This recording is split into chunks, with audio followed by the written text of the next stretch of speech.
देश की राजनीति में एक बड़ा उलटफेर देखने को मिला जब उपराष्ट्रपति जगदीप धनखड़ ने अचानक इस्तीफा दे दिया और सियासी गलियारों में उसके बाद मच गया भूचाल। विपक्ष ने सरकार पर लगाए कई गंभीर आरोप। क्या यह इस्तीफा सिर्फ एक औपचारिक फैसला है या इसके पीछे छिपी कोई बड़ी राजनीति? तो ऐसे में पूरा देश में इन दिनों जगदीप धनखड़ के इस्तीफे के बाद आप देख सकते हैं कि विपक्ष किस तरह से लाल है। उपराष्ट्रपति जगदीप धनखड़ जो अपने सख्त तेवर और निष्पक्ष छवि के लिए जाने जाते थे, आज उनके इस्तीफे ने राजनीतिक गलियारों में कई सवाल खड़े कर दिए हैं। विपक्ष का दावा है कि यह इस्तीफा सरकार का अंदरूनी मतभेद और दबाव की देन है। हालांकि सरकार की ओर से कोई आधिकारिक प्रतिक्रिया नहीं आई है, लेकिन सूत्रों के हवाले से यह खबर है कि इस्तीफे के पीछे कोई व्यक्तिगत कारण या भावी जिम्मेदारी भी हो सकती है। अब सवाल यह है कि क्या धनखड़ का जाना सत्ता के भीतर किसी बड़ी हलचल का संकेत है? क्या विपक्ष इस मुद्दे को आने वाले चुनाव में भुनाएगा?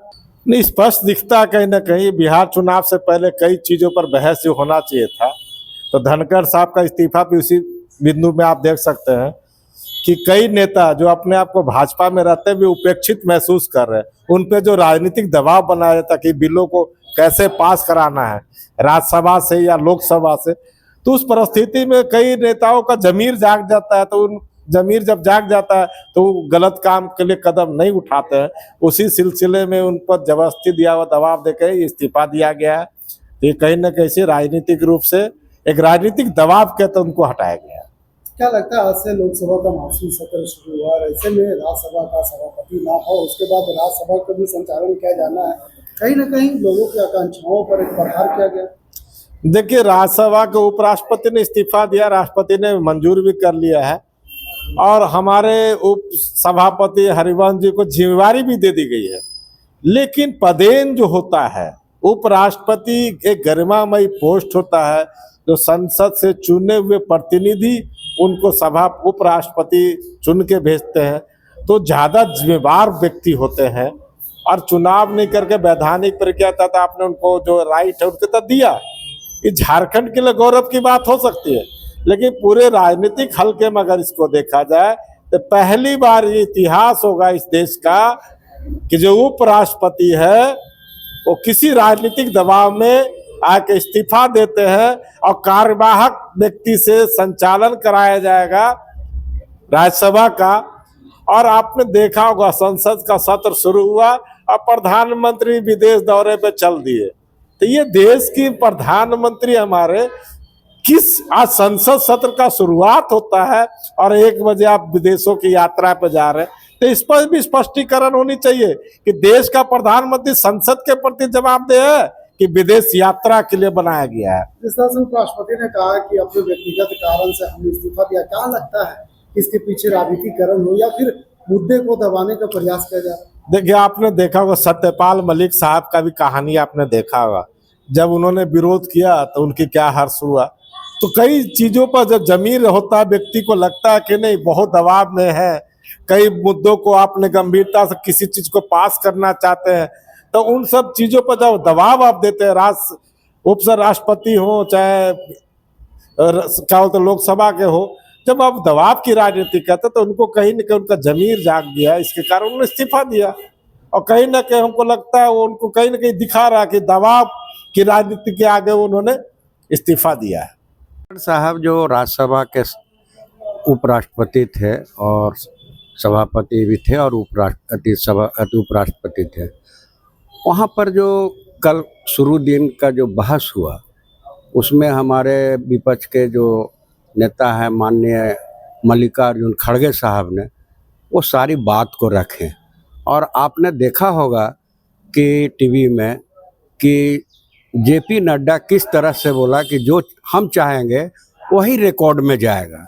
ये राष्ट्रपति का भी उपराष्ट्रपति का भी अवमानना है और ये जो उनका जो इस्तीफा हुआ है कोई उनका हेल्थ इशू नहीं है, वो राजनीतिक खेल है और उसने नरेंद्र मोदी ने उसको इस्तीफ़ा दिलवाया और 12 घंटा के बाद उनका इस्तीफ़ा स्वीकार भी हो गया। और 12 घंटा के बाद नरेंद्र मोदी का ट्वीट भी आता है कि उनका हेल्थ इशू था, इसलिए उनको रिजाइन देना पड़ा। ये राजनीति जो है इंडिया गठबंधन के दबाव पर धनखड़ का इस्तीफा हो गया। और इस बेबाक बोल के वो शख्सियत जाने और पहचाने जाते थे, उसके बाद भी इस तरह का दबाव देखिए उन पर एक दबाव तो ये था कि भाजपा का वो एकदम ये टाइप का राजनीति करते थे, किसी को विपक्ष को बोलने नहीं देते थे। और उन पर 2 बार इस मोशन आया हटाने के लिए, लेकिन वो रद्द हो गया क्योंकि विपक्ष के पास उतनी संख्या नहीं थी, इसलिए रद्द हो गया। तो वो भाजपा का एकदम कठपुतली टाइप का काम करते थे और विपक्ष को बोलने नहीं देते थे। और इंडिया गठबंधन आज इतना मजबूत हो गया है कि उनको जो बोलना है वो बोलेंगे ही, क्योंकि 25 बार माननीय अमेरिका के राष्ट्रपति ट्रंप साहब ने जो कहा, कभी वो बोले कि हमने व्यापार के नाम पर रुकवा दिए, सीज फायर करवा दिए, और कभी वो बोलते हैं कि 5 गो जहाज़ गिर गया। तो ये सारी चीज़ जो है देश की अवमानना है और इंडिया गठबंधन इसको बहुत तरीके से लिया है और इसलिए उसको इस्तीफ़ा दिया। ये धनखड़ का इस्तीफ़ा नहीं है, बाकी और आगे अभी राजनीतिक खेल होगा और बहुत लोगों का इस्तीफ़ा होगा। उपराष्ट्रपति जगदीप धनखड़ राज्यसभा के सभापति भी होते हैं। मानसून सत्र जैसे शुरू हुआ, एक दिन उन्होंने सेशन भी चलाया और उसके बाद ये एक साजिश का हिस्सा है। नरेंद्र मोदी चाहता है कि वो कोई भी व्यक्ति हो, राष्ट्रपति हो, उपराष्ट्रपति हो, भाजपा के टूल किट की तरह काम करें, सदन में विपक्ष को मौका नहीं दें।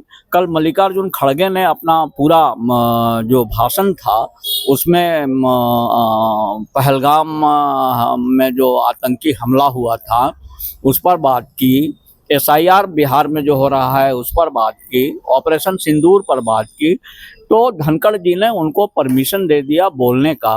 तो नड्डा को बहुत बुरा लगा और नड्डा ने ये कह दिया कि ये सब रिकॉर्ड में नहीं जाएगा, हम जो चाहेंगे वही रिकॉर्ड में जाएगा। ये सभापति का अवमानना है।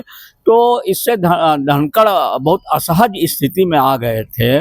उसके बाद दिन भर की जो राजनीति हुई, राजनाथ सिंह के रूम में पूरा सत्ता पक्ष जमा होके ये राजनीति किया कि धनखड़ से इस्तीफा लिया जाए।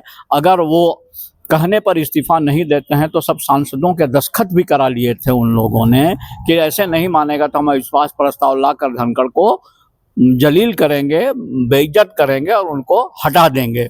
तो धनखड़ बाइज्जत आदमी थे, उन्होंने इस्तीफा देना ठीक समझा और इस्तीफा दिया। ये एक साजिश का हिस्सा है।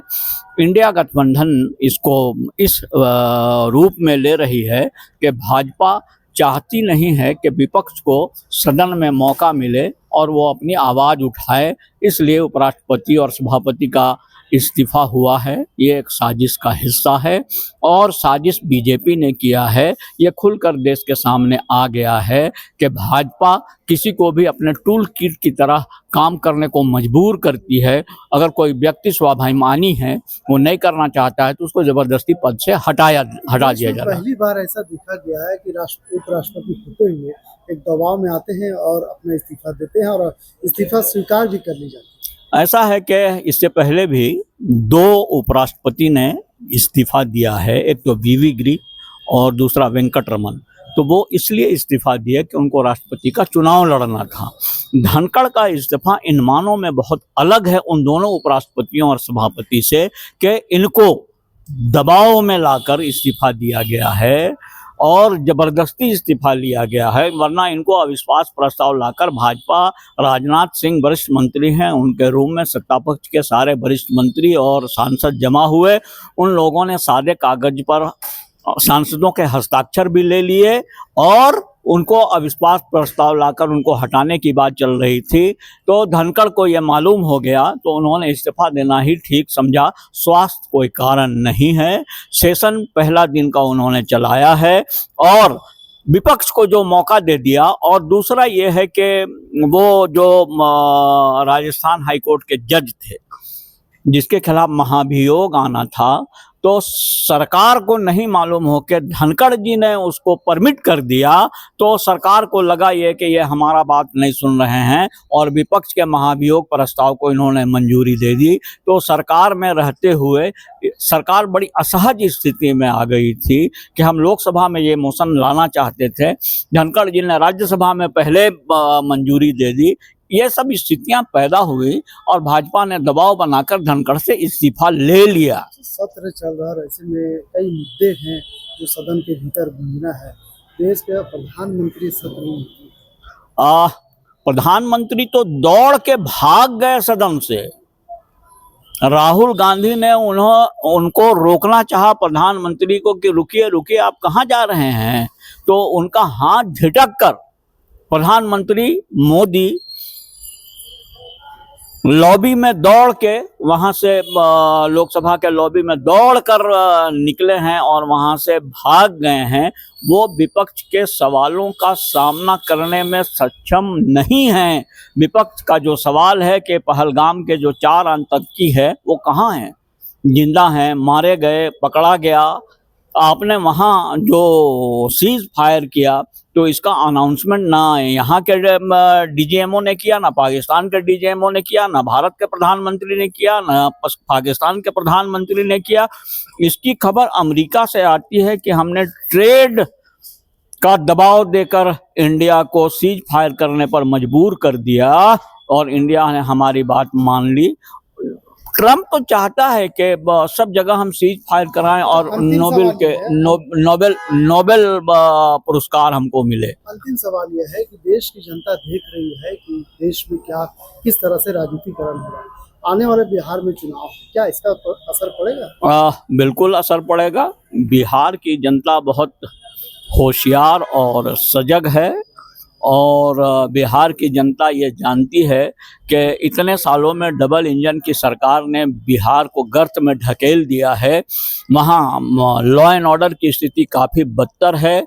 दूसरा, जो वहाँ बिहार में एसआईआर जो चुनाव आयोग करा रहा है तो वो सिर्फ मतदाता पहचान नहीं है, नागरिकता का भी पहचान मांग रहा है कि आप जन्म प्रमाण पत्र दीजिए।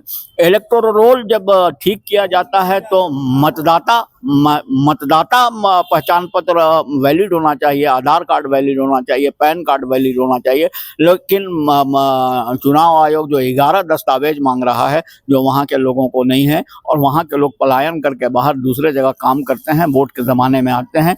वो वोट से वंचित करने का, दलित को, पिछड़ा को, अति पिछड़ा को, अल्पसंख्यक को वोट से वंचित करने का ये साजिश है और इसमें बिहार उन चुनाव आयोग को कामयाब नहीं होने देगा। 28 तारीख को सुप्रीम कोर्ट में इसकी सुनवाई होनी है। दूध का दूध, पानी का पानी हो जाएगा।